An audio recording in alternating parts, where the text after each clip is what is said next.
పరిశుద్ధుడైనటువంటి తండ్రి, ప్రేమ కలిగినటువంటి నాయన, నీకు వందనములు, స్తోత్రములు.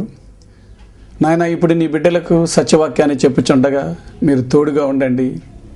ప్రతి విషయంలోనూ మీరు మాకు తోడుగా ఉండి నాయన, మరి ఈ కార్యక్రమం అంతట్లోనూ మీరే దగ్గరుండి నడిపించి ఇది నీ బిడ్డలకు ఉపయోగకరంగా ఉండినట్లు చేయవలనని ప్రభువైన యేసయ్య నామములో వేడుకొని ప్రార్థిస్తున్నాను తండ్రి, ఆమేన్. టీవీ ప్రేక్షకులందరికీ నా యొక్క శుభాభివందనములు. దేవుని బిడ్డలారా, బాగున్నారా?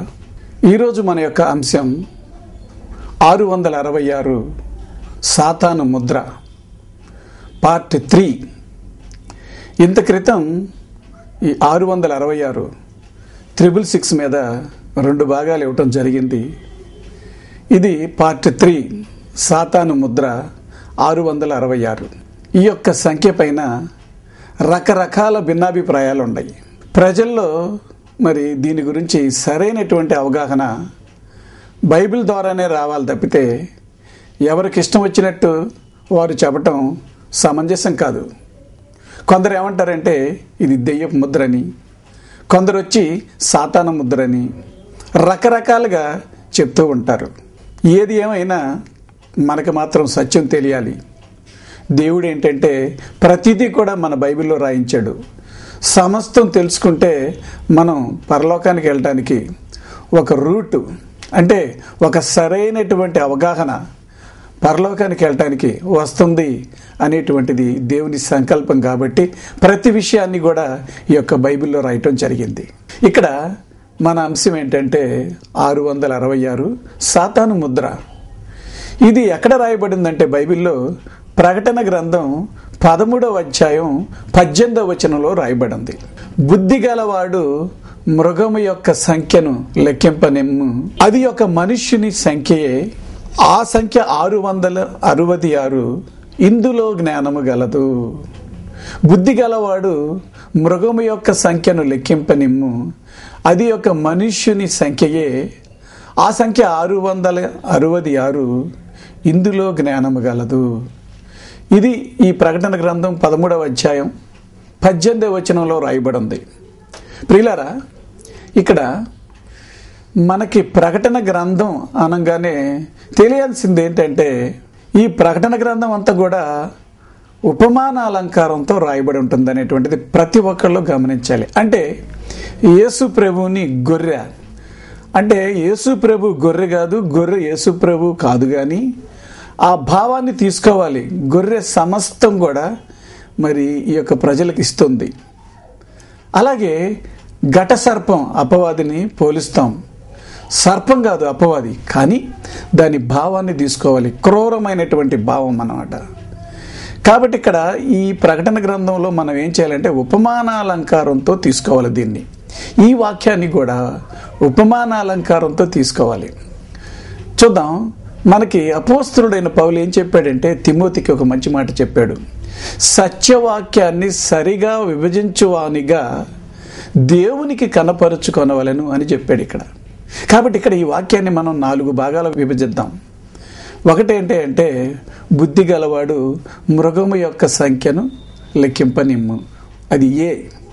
బి వచ్చి అది ఒక మనుషుని సంఖ్యయే, బి.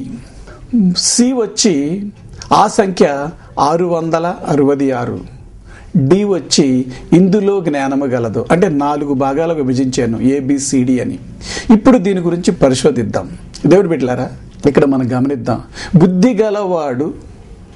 బుద్ధి గలవాడు అంటే అర్థం ఏమిటి, అసలు బుద్ధి అనేది ఎక్కడుంది అనేటువంటిది కానీ బైబిల్లో మనం చూసినట్లయితే, ఎందుకంటే ప్రతిదీ బైబిల్ ద్వారా మనం చెప్పాలి తప్పితే మనకు తోచినట్టు ఎవరో మనసుల్లో ఉన్నట్టు ప్రజలకు చెప్పడానికి ఇల్లేదు, దేవుని బిడ్డలకు చెప్పడానికి ఇల్లేదు. కాబట్టి ఇక్కడ బుద్ధి గలవాడు అంటే బుద్ధి ఎక్కడ ఉంది అనేటువంటిది కానీ మనం బైబిల్లో కనుక వెళ్ళి చూడగలిగితే బైబిల్లో మంచి మాట ఒకటి ఉంది. కొలస్సీయులకు రాసిన పత్రిక 2వ అధ్యాయం 3వ వచనంలో బుద్ధి జ్ఞానము సర్వ సంపదలు ఆయన యందే గుప్తములై ఉన్నవి. ఆయన అంటే ఎవరంటే క్రీస్తు. ఈ బుద్ధి అనేటువంటిది ఎక్కడుంది అంటే క్రీస్తునందు గుప్తములై ఉన్నవి. అంటే యేసు క్రీస్తు బుద్ధి అన్న జ్ఞానం. కానీ అంటే ఈ బైబిల్ని మనం బాగా చదివితే, దీన్ని బాగా అర్థం చేసుకుంటే, విభజించి బాగా చదివితే మనకు అర్థమవుతుంది. కాబట్టి ఇక్కడ బుద్ధి గలవాడంటే, బుద్ధి అంటే ఇక్కడ బైబిల్లో ఉన్న దాని ప్రకారంగా ఆయన యందే గుప్తములై ఉన్నవి అంటే ఆ సంఖ్య కావాలి. సంఖ్య ఇది చాలా ముఖ్యమైనది. ఇక్కడ గమనించాలి, అది ఒక మనుష్యుని సంఖ్యయే. అలాగే మొదట్లో మృగము యొక్క సంఖ్యను లెక్కింపనిమ్ము. ఈ మృగము యొక్క సంఖ్య ఏ అయితే రెండో దాంట్లో అది ఒక మనుష్యుని సంఖ్యయే. అంటే ఈ మృగము సంఖ్య మనుష్యుని సంఖ్య రెండు కలిసి ఉంటాయి. బీకి వచ్చే తలకే అది ఒక మనుష్యుని సంఖ్యయే. ఈ మనుష్యుని సంఖ్య ఎక్కడి నుంచి వచ్చింది, ఇది కానీ మనం పరిశీలించగలిగితే మనకి చాలా చాలా విషయాలు బయటపడతాయి. ఇప్పుడు ఈ సృష్టి ఆరంభంలో మరి మనకందరికీ తెలుసు, ఒక మనిషి నుంచే మనందరం వచ్చామనేటువంటిది అపోస్తుల కార్యములు 17వ అధ్యాయం 26వ వచనంలో రాయబడి ఉంది. మరియు యావత్ భూమి మీద కాపురముండుటకు ఆయన యొక్కని నుండి ప్రతి జాతి మనుషులను సృష్టించి, ఇక్కడ ఒకని నుండి ప్రతి జాతి మనుషుని సృష్టించెను అంటే ఒకని నుండి ప్రతి మనుష్యుడు వచ్చాడనమాట. ఈ వచ్చిన మనుషులందరూ కూడా ఒకరి నుంచే వచ్చారు. కాబట్టి దేవుని బిడ్డలారా, ఈ మనుషుల్లోనే ఎవరుండారంటే మృగము సంఖ్య కూడా ఉంది. అంటే ఇప్పుడు మనం భూమి లోపలికల్లా వెళ్ళి మనం ఏం చేస్తామంటే ఈ యొక్క వజ్రాలను బయటికి తీస్తాం.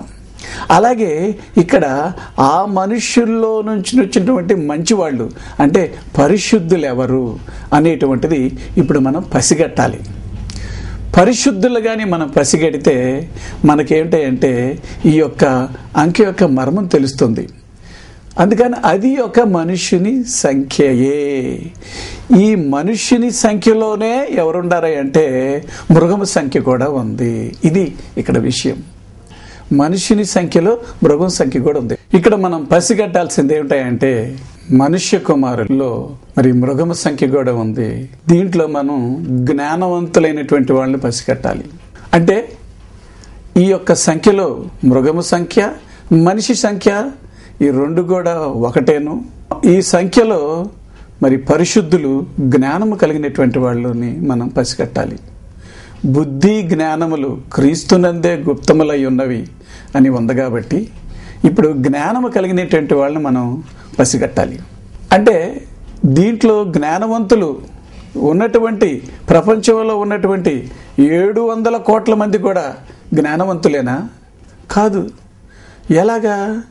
మన కానీ బైబిల్లో చూసినట్టయితే రోమీయులకు రాసిన పత్రిక 8వ అధ్యాయం 19వ వచనం కానీ మనం చూడగలిగితే, దేవుని కుమారుల ప్రత్యక్షత కొరకు సృష్టి మిగుల ఆశతో తేరి చూచుచూ కనిపెట్టుచున్నది. అంటే ఈ సృష్టి ఈ మొత్తం కూడా దేవుడు ఈ సృష్టిని ఏర్పాటు చేశాడు. ఈ సృష్టి మొత్తం కూడా ఎవరి గురించి అంటే దేవుని కుమారులైనటువంటి మన గురించే. అయితే ఈ సృష్టి మాత్రం ఏం చేస్తుందంటే ఈ ఉన్నటువంటి ఈ సంఖ్యలో అంటే ఈ ఉన్నటువంటి ఇప్పుడున్నటువంటి పరిస్థితుల్లో 700 కోట్ల మందిలో మంచోళ్ళు ఎవరు అనేటువంటిది సృష్టి కూడా